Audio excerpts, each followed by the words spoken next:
Hi, Big Boy. A little quick ad before I start this video. I'm bad about getting numbers transposed. I keep talking about 57 and 59 grain bullets in that 243. I was actually shooting 50, well, that's backwards, 58 grain VMAX. And the other one was 87 grain Bulltail hollow point. So just to correct that, I'm bad about getting numbers mixed up. So hope you enjoyed the video. Thanks a lot. Adios. Hey, good afternoon, everybody. It's Big Boy. We're gonna had a request, two requests, so I'm gonna take care of them in this video. And next video, I'm gonna go over my pack setup. That's probably gonna take a whole video in itself. Hey, cat, that's the grandkid's cat. All right. I mentioned in the last video talking about e-collars that I had a wire collar that I wasn't going to mention. Well, a buddy of mine asked me to talk about that. He's got one, so I got mine out and used it. And this is what it is. You can't. I don't think if you find them, they're going to be used. They've been out for a long time. Johnny Stewart Praymaster. All right. What you mount there, it runs on these little sound cards, and each sound card's got four calls on it, and you just show them in here like this, and each yellow button, upper left, upper right, lower right, corresponds to the call on the card. And you just on off switch, volume, push the button. Real simple to use. Um, this one has the house cat in distress. We're going to talk about that, little story about that. I got several cards. This is one that's got the yellow hammer on it. Well, this is the weirdness about how they're set up. This has got Cottontail and Yellowhammer, Canine Pumps, and Coyote Pup Distress. And they're this kind of odd way they got them all laid out in there. But it's a good sound. It uses a wire type PA horn speaker with a 50-foot cable. I made this platform to put it on because the speaker itself, I was sitting it on the ground, it was falling back over on me. And actually, this bolt here, I put in here. I used to screw the first decoy I had down on, the one I told y'all about that had the spike at the bottom. I would screw it down and set it there. It's a good setup. They work good, really good. But they're a little awkward to set up because you got to fold the wire out, roll it up every time. What I didn't like about it was if you wanted to use one of the other calls, you had to physically unplug, plug another back in, so you're moving and making a little noise. But for the money at the time, I think I give like $49 for it on clearance, and I bought the thing. Well, I think I mentioned in the first video about this call has let's see, I got it right here. House cat distress. Well, first time I used this call, I think I told y'all that story where I used it, and I had coyotes hanging out there, but they wouldn't come in. So my pro staff buddy Jeff and I talked about that, and he kind of thought that it would, they would think it was a bobcat and not come in. So I quit using it. Well, told my dad about a couple of coyotes I've seen around the house here, and he said, "Boy, they're after them stray cats y'all got. They already used that cat call." And you would think, as many times as you see game cam pictures of coyotes with feral cats with cats in their mouth, not feral, domestic, anybody's cat in their mouth, that would work better than it did. So anyway, so I got this out the other day and tried it, and I made a pretty good set there with the yellowhammer woodpecker. Didn't have any luck. So I just start running through all the cards, see if they're still working. So I got to think, well, I want to play this house cat a little bit. Well, in the previous video where I showed y'all the clips, I'm back on the corner of my property again and sitting in a turkey chair, which getting old sucks. I can't get up very fast because of my knees. I'm having to experiment with different chairs because when I get down low to the ground, I just can't hardly get off the ground without a fight pulling up on a limb or something. So I was sitting in that turkey chair and thinking, well, if I got anything coming front and I shoot, I got plenty of time to get up. Well, I'm playing this house cat. Well, on Johnny Stewart, they'll play a minute and a half, 2 minutes, and they'll stop. And you just restart them however long you think the break in between. Well, house cat quit, and right behind me, probably 50 feet, because that's about how far the back pool bank is, the west bank is from me. I heard a cat growling. And I sat there a minute, I go, surely I didn't hear that. And I hit the call again. When it quit, this cat went to throwing a fit growling behind me. I go, oh crap, I have done called a bobcat up right here behind me. And I can't turn around. What am I going to do? Well, this thing just kept growling. I mean, I wasn't worried about the cat getting me, but I wanted to try to get a shot at it. Well, finally, I wallered up and stood up, and I had called up the dangest big old yeller tomcat I've ever seen in my life, and he took off across the pasture. And I got to laughing so hard, I wouldn't have shot at him anyway, but I couldn't have shot at him if I wanted to. I was laughing so hard, but called up the cat with it. But anyway, if you know anybody's got one and you got access to one, use it. There ain't nothing wrong with it. I'm probably going to use this one. Matter of fact, I'm trying to rig up a box to put all my calls in. And the first day I got a good half a day I can stay gone, I'm going to make multiple sets, and I'm going to use a different call on every set, see if that'll help in anything. All right. Second request I got, buddy of mine I was in the Air Force with sent me this request. He wanted me to talk more specific on calibers for coyote hunting. Well, I think on one of my first videos I said, hey, any common caliber deer rifle, 22 Magnum, 17 HMR, anything you got. It doesn't really take a special gun, but here's the pros and cons of using those other guns. If you're using let me rephrase this, on the average, you're going to be shooting a 35-pound dog, basically what a coyote is. On the average, I've killed one that was 41 pounds, I believe, and I've shot them as light as 29, and I carry scales with me, and when I do my pack layout, y'all will see it. I usually weigh them when I shoot them. Well, you shoot them with 30-06, 308, 7 mag. One, you're wasting ammo. That's some expensive ammo to shoot. Two, your recoil may keep you from getting an effective second shot.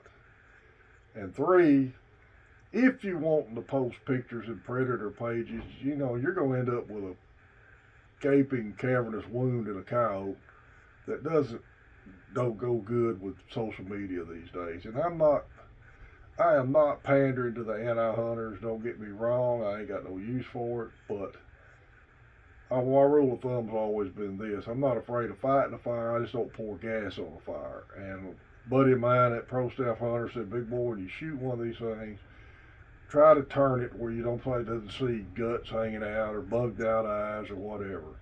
It just helps keep the people from fussing about the hobby so much.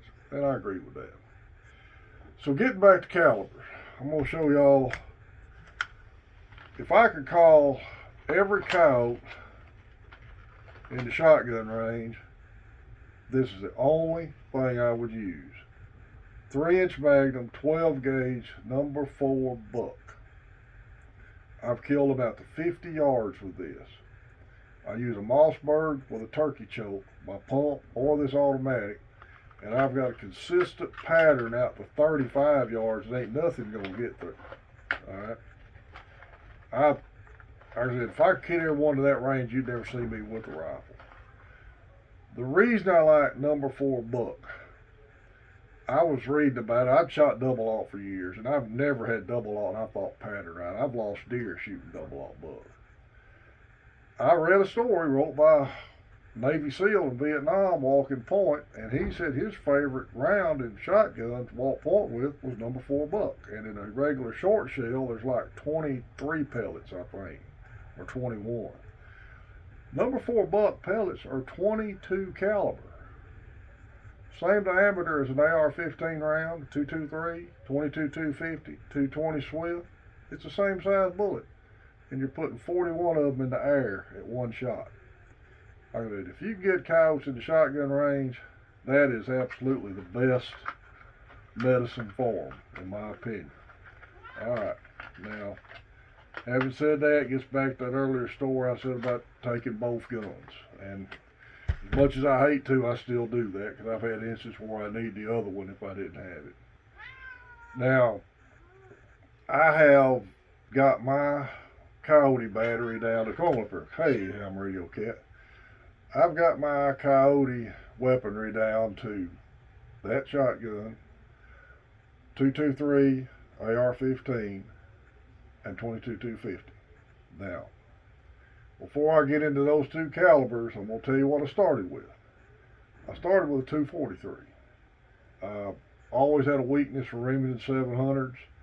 I went to a gun show actually looking for a 223 and 700 and couldn't find one, but found a really clean 243 Winchester in a Remington 700 with a real good set of scope on it, and I bought it. Very first coyote I ever shot in my life, shot with that gun. I can't remember what round I was using. It was a factory round. That's the only coyote I ever shot with that gun fell over dead. I started loading, and I had shot some factory ammo. Then I run some of my reloads through it. The first reload was a 59 grain ballistic tip in a 6mm 243 bullet using Hodgdon Varget powder. I could shoot 3 rounds cutting the same hole, so I started using it thinking, wow, this would be the greatest thing. First coyote I shot with it goes into the coyote death spin. It's right when I first got into this hobby. Well, he's fixing to fall over. I didn't even unchamber throw the hull out. I'm just sitting there watching him. He come out of that spin and left, and I never found him. And I was using that tethered Johnny Stewart Praymaster speaker, and I had a picture. I don't know, it was on too many phones ago, but by the speaker was a wad of blood, hair, and bone. That's how close he was when I shot him, and he run off. I shot several more coyotes with that gun, with 57 grain or 59 grain ballistic tip. Every stinking one of them I had to shoot twice. Every one of them. And Jeff told me, he said, big boy, if they go into that spin, you get ready to shoot them again, because they come out of it, they're going to run. And he's right. Every one of them did it. Well, before I give up on that gun, I bought some 87 grain bolt tail hollow points. Come up with new rounds, good accurate round. I shot a coyote one morning at 80 steps. I shot him in his left side. He was looking to my left, broadside when I shot him. He went into the spin. I throwed another round in. He come out of it. I missed him with the second round, and he's running in a half circle to my left, so he never increased the range. He stayed about 80 yards from me. Second shot missed. Throwed the third round in, rolled him again, and he come off the ground. Missed him with the fourth shot. He went out of sight. Well, I got mad, reloaded, walked down there, and as soon as he went outside, he fell over dead. I could see 2 entrance wounds. He was laying on his right side, left side looking up, and that was the side I was shooting at. I could see both entrance wounds. One in the shoulder, perfect shot, one just a little bit back, but either one of them should have dropped him. I think he weighed 37 pounds. When I flipped that coyote over, I could put both fists together down in his chest cavity. There was such a hole blowed in that coyote, and that's how far he run.